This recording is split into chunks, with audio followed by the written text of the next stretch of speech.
As the war goes on, Germany needs more tank to fit their needs in the battlefield, and this is one of the results, the Panther. So the Panther was created from the idea of slope armor. When the German met the Soviet T-34 in the Eastern Front, they realized that the T-34 slope armor was quite effective. So they decided to design a new tank that would use this mechanics. So the Panther was the result. The Panther have a slope armor on the front, a very strong frontal armor, and it also have a very powerful gun over here, the longer barrel 75mm.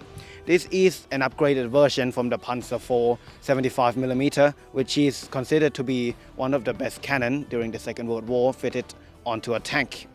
So, however, the Panther don't really have a good service record. The first battle that it was in was during the Battle of Kursk, and it didn't perform that well. The Panther have a major problem on the engine and the suspension problem.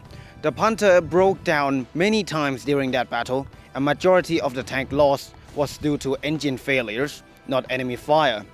Before the Battle of Kursk, around 200 Panther tanks have been delivered to the German Panzer Division.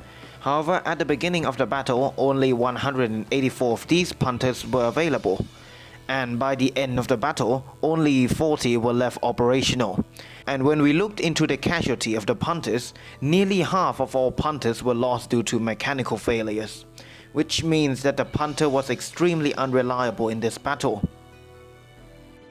But as the war progressed on, and the Panther became more reliable, the Panther was one of the best tanks during the Second World War, having a good maneuverability, a good frontal armor, and a good cannon.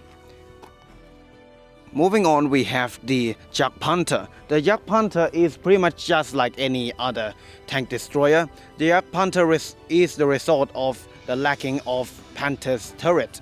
And because the Panther turret was quite lacking, the German developed a new tank. And this tank is the tank destroyer called a Jagdpanther. The Jagdpanther is pretty much a Panther without turret. But this thing have quite a powerful gun and a very strong frontal armor. And the gun that it was fitted right over here is the 88mm cannon, the famous 88mm gun that the Germans used for anti-tank purposes.